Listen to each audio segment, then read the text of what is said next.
Hi everyone, this is Jim. Welcome to Round 5 coverage of the 2015 Women's World Chess Championship taking place in Sochi, Russia. So Round 5 is the semifinal round. On one board we had Maria Muzichuk facing off against Harika Dronovali from India. Maria Muzichuk is from the Ukraine. And on this board, in the game we're going to look at, we have Natalia Pogonina from Russia facing off against Pia Cramling from Sweden. So Pia Cramling is a veteran Swedish grandmaster, and she actually won the first round, so the first game in this match, and this is the second game. So if she can just get a draw, then she will go through to the finals. So all she needs is a draw with the black pieces. With the white pieces, Natalia Pogonina is in a must-win situation. Oddly enough, she's been in this situation twice before. So twice before in this tournament, she went into the second game of the match down by 1 point and having to win. And in both cases, she was able to win and then go on to win the tie breaks the next day and continue on in the tournament. So will she be able to work the magic a third time? Well, let's take a look.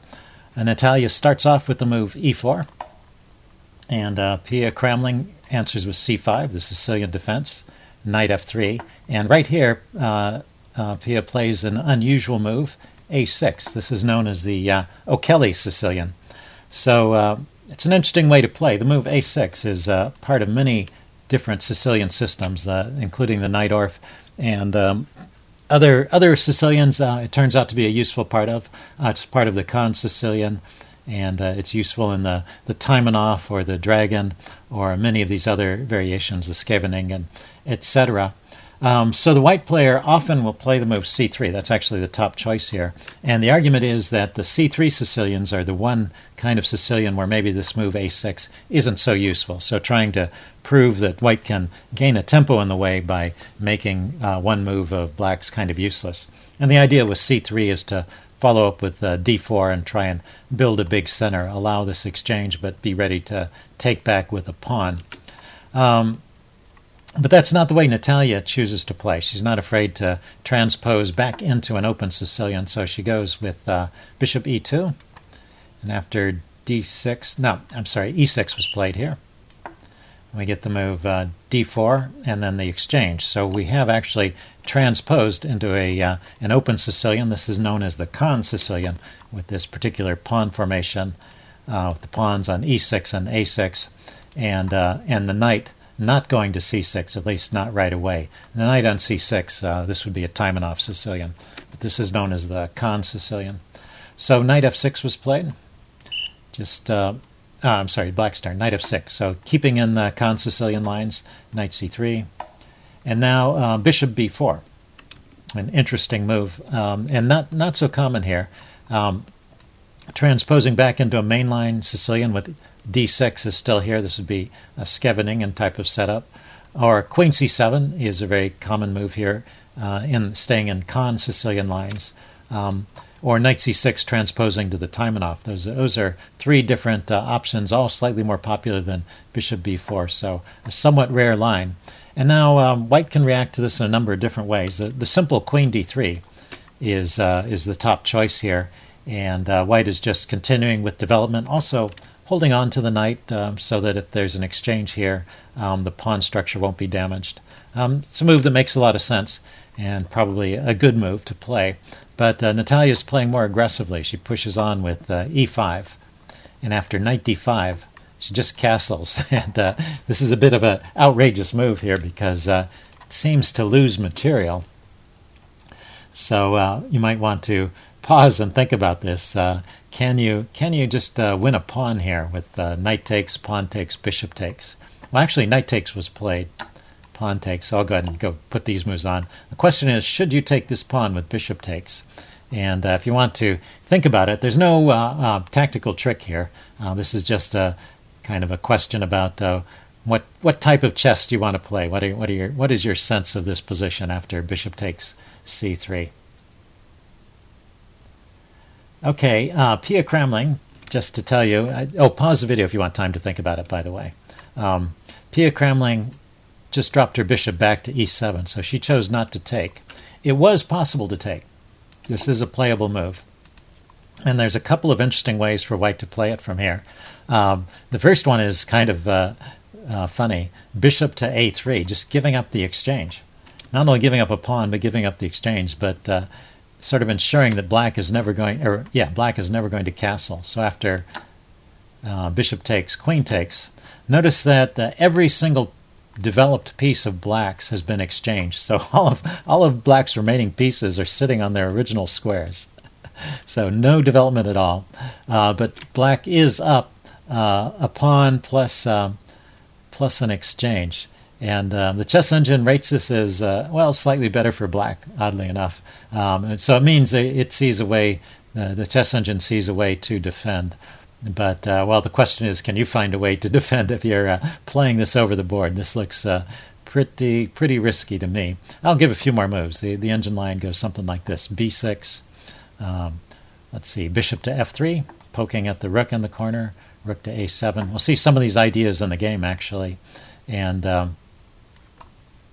now knight to f5, that's a funny move. More tactical tricks are starting to pop up on the board. After e takes f5, pushing on with e6 is trying to blast open the center and get the rook into the game. Let's see, and that's rated as good for white. So pretty interesting. There are other ways for white to play here. Just rook b1 is also probably okay for white, even though white is a pawn down. There's just so much activity for the pieces that it looks like white has compensation. The line I was thinking was bishop takes, queen takes, and this is actually turns out to be not particularly good for black. This exchange, once again, black has exchanged off the last the last active piece that she had. And there's just all these active pieces that white has, so being down a pawn doesn't count for a whole lot in this position. But, black can play better in this position, just developing with knight c6 and trying to get more pieces out. And possibly this position can be held. The chess engine, once again, rates it as about even, so it means that white has a lot of compensation for the pawn. So pretty interesting play there. Let's go back to the game. It's easy to understand why Pia didn't want to go into those lines. So after b takes c3, she just drops the bishop back to e7, and we actually get a pretty normal Sicilian. Let's see, bishop to f4 is played. So not only defends the pawn, but also is trying to clamp down on the d6 square, so prevent the d pawn from moving forward. Castles, queen to d3, just developing, getting the pieces out. b6. This bishop is going to have trouble developing along this diagonal because these pawns are kind of locked down in the center. So she's going to come out on this light squared diagonal here. Bishop to f3 is played to kind of slow this down, poking the rook. The rook goes to a7. Now bishop to e4, hitting the h-pawn over on the other side of the board. So a couple of forceful moves from Natalia, and this provokes yet another pawn weakness. And now rook f to d1, getting the rook active, putting more pressure on the d file. And bishop to b7 was played to, just to get the bishop off the back rank, and there's probably also to provoke this exchange. The exchanges help black a little bit, relieving some of the pressure. And so after this, we get a kind of a typical Sicilian position in a lot of ways. White has not given up any material, but white has made some structural concessions. So these two pawns are doubled. They're easy to attack, so they can be a weakness in the middle game and certainly in the end game. Black can look forward to a very comfortable end game if she survives that far. But white has a lot of activity with her pieces and has provoked some weaknesses around the king. And so these are the typical kind of trade-offs. If black can defend the position, she has a good endgame to look forward to, and in the meantime, white is trying to break through in the middle game. So play continues, rook a to b1. And now queen c8, beginning some maneuvers on the c-file, typical kind of counterplay you get in the Sicilian. a4, queen to c5, I guess getting out of the way so the rook can come to c8. Knight to b3, now kicking the queen. The queen drops back to c7. Maybe there was the intention to provoke the knight move, but Natalia finds an interesting use for the knight. So the knight doesn't stay here on b3, but goes right back towards the center via this route d2. So if we back up in this position, yeah, the knight is going on a journey like this, here to here to here. And this is really an excellent square on e4 for the knight, looking at these two dark squared weaknesses in black's camp. So this queen c5 move maybe helped white a little bit in that respect. So the knight comes to c6, getting the last piece developed.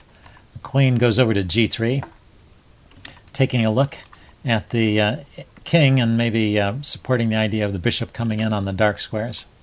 Rook to c8 was played, doubling on the c file and putting pressure on the pawn. And this pawn really can't be defended. It looks like black is going to win that in a little bit. So white really needs to get going. So she drops the knight into e4. This is the maneuver we were talking about. So the knight has gone from this square to this square, but it takes 3 moves to get there. And it's a much better square. Now it's looking at f6 as well as d6.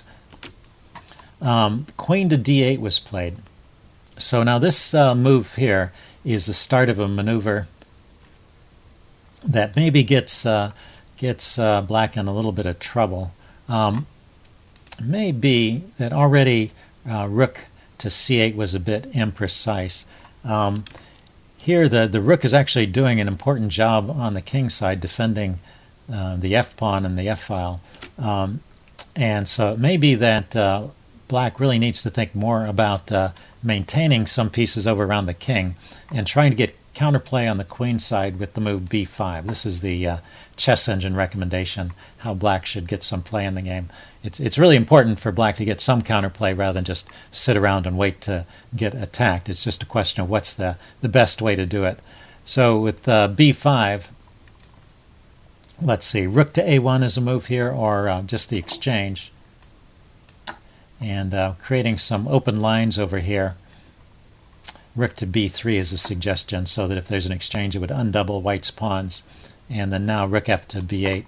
And it looks like white has got, and black is getting some activity here and is starting to tie up white's pieces a little bit. So this may have been a missed opportunity for black. So the move rook c8, although it looks good, bringing over, coming over to the queen side here to put pressure on the pawns. This move followed by the move queen to d8 seems, that combination of those two moves seems to get black in a little bit of trouble. But you can see the idea. The idea was to bring the rook over here to the c file, get the queen over here on the other side of the rook, and then use the queen and bishop battery to help defend the dark squares here. So it had a very logical basis, but it didn't quite work out. And Natalia challenges this dark squared bishop immediately with the move bishop to g5, and really there's no way to avoid the exchange. The bishop can't move to either side without giving up the queen. So Pia goes ahead and takes the bishop off, knight takes, and now knight to a5, opening up this attack on the loose c-pawn here. But let's see what's played here. The knight just drops back to c4. The pawn was already defended by the queen, so there were other options for white. Let's back up a move. Instead of bringing the knight back, although this is a great square for the knight, you have to admit, but the chess engine is suggesting that already it's possible to play a move like queen h4, just directly threatening mate, and provoking the move h5. So leaving the c-pawn undefended, you have to wonder about this. Is there enough force over here to really make this work for white? Let's see, what's the follow-up here? Queen back to g3, defending the pawn for a moment. Rook to c4. And, no, I'm sorry, that's the wrong square. Rook to c4. Trying to defend, I guess, along the fourth rank, and then rook to b4 or rook to d4, b4 or d4, trying to oppose that. So interesting play. It did provoke a further weakness like that, but it's interesting that already some direct threats against the king are possible I think Natalia is playing in a more sensible way, dropping the rook back and dropping the knight back. Let's back up. Queen to h4 was not played. Knight to e4 was played. So dropping the knight back, holding on to things in the center, and activating the rooks. You really want to get all your pieces into the attack. And this is still keeping an advantage for white. I just thought it was interesting that it was possible just to go directly for the attack at that point. Knight to c4, dropping the knight into a good square here. And looking out at some key squares in white's camp. Rook to d4, putting a little pressure on the knight. And now king to g7, just stepping forward to defend these dark squares and also allow the queen and possibly the rook to come over and defend along the back rank. Now rook to e1 was played. Maybe with the idea of a rook lift, rook to e3. Rook to e3 is not possible with the knight there. But it does defend the knight. Okay, h6, controlling some more of the dark squares, and now white lashes out with h4. So all of the pieces are getting ready to be mobilized and can come into the game pretty quickly. And now it's time to try and create some weaknesses around the black king. And black's pieces are all over on the queen side at this particular point in time. So that's what I was saying about keeping a rook over here might have been useful. It seems that that these pieces are caught a bit offside, and it's a bit tricky to come back and defend. And the move that Pia Cramling chooses at this point seems to increase the trouble a little bit. She plays queen to c7. Let's see, is there a suggestion? The suggestion of the chess engine is queen to e7. So queen to e7 keeps the queen closer to the king and also opens up this file for the rook, this rank for the rook to come over. Okay, so that's a possibility. But queen to c7 was played, and yet another piece getting further away from the king. And now f4. So just pushing on with the attack. And now b5, going for the counter play. But at this point, it's maybe just a little bit too late. b5 and h5, just ignoring what's happening on the queen side and pushing on towards the enemy king. Queen to d8 was played here. So the fact that the queen went to c7 just a move ago and now has to go back to d8 is clearly an example that something, proof, I guess, if it were needed, that something has gone wrong with black's strategy of defense. So now Natalia takes a moment to exchange pawns here, and then plays queen to g4. This opens up the third rank. It was for this kind of funny maneuver. The rook can drop back one step and then come across on the third rank. And it also opens up the square g3 for the knight, potentially. We'll see what happens in the game. Queen to e7 now was played. So if the queen had gone to e7 directly instead of c7, that would have saved a couple of tempos for black. Rook to d3 now. The rook is dropping back. It's beginning this maneuver I talked about. Rook to g8. So the queen is out of the way. The rook can come over and help defend. And now the knight just goes into f6. And things are really rolling now. I think black's situation is beyond saving at this point. Really powerful piece around the king. The rook has to move again. And now it's even possible to take on g6 already, but a stronger move is played, which is rook to g3, getting these pieces lined up. There's just no possibility of defending g6 anymore. Black pushes on with d5. Yeah, I think there's not much that can be played here. d5 does open up a second rank defense, so that does help somewhat. But basically everything fails at this point. H takes, F takes, and queen takes, and now you can see the attack is just breaking through. The king runs to f8, and white's last piece that's not participating. These pieces are all participating in the attack. White's last piece that is not participating is played over to the a file to come in and make threats along the back rank. So that's often something you'll see, particularly in the games of Paul Morphy, when the last piece comes into the attack, that's when it's game over. Rook to a7 was played here to oppose the rook and prevent it from entering. And so there's one really nice move here that just finishes the game instantly. So if you want to have a little bit of a tactical quiz here, why don't you pause the video and see if you can find the best move for white.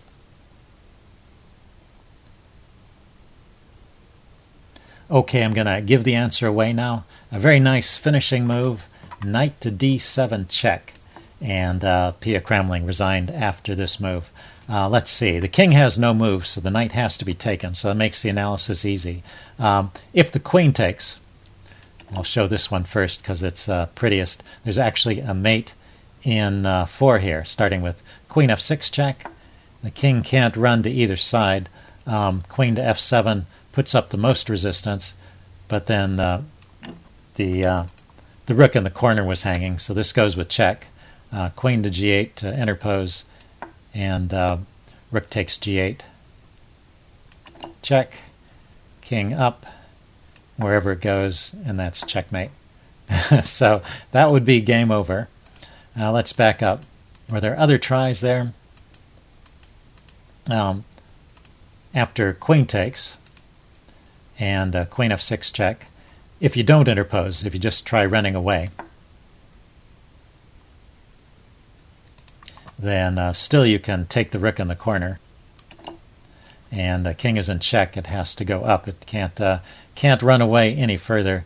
And wherever it goes to, the rook comes in, and that's checkmate. So so taking with the queen doesn't work. After knight to d7 check, the king has no moves. The queen can't take because that leads to mate. And so rook takes is the only move.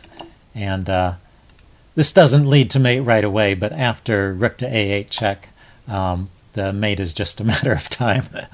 There's basically no way to stop all of the force that's coming in. And so basically black starts throwing away pieces like this. Rook takes, and queen g7 check. And once again winning the rook in the corner. And I'm sorry, queen g7 check was even stronger. I did queen f6 check, queen g7 check. King here, you take on h8 with check, king here, rook comes down with check, and the king runs to c8, then you can put the rook here and pick up the queen. And so that's pretty brutal. That that will end the game shortly. So after knight to d7 check, let's go back to the final position. Yes, right here, after knight d7 check, Pia Cramling resigned. So that left them tied after the end of the 2 classic games. And in the tie breaks, once again, once again, Natalia Pogonina triumphed. So 3 times in a row, she has come back from a 1-point deficit to win her match. So she's on to the finals. And in the other games, Maria Muzichuk and Harika Dronovali, they drew both of their classical time control games, and then Maria Muzichuk from the Ukraine won in the tie breaks. So the final match will be played between Maria Muzichuk of the Ukraine and Natalia Pogonina of Russia.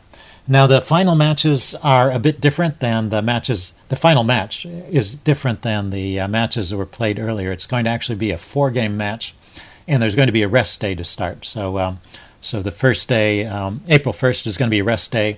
There'll be 4 days of 1 game per day, so a 4-game classical chess time control match, and then a 5th day of a tiebreak match if necessary, and then the closing ceremony. So we'll wind up on April 6th or 7th.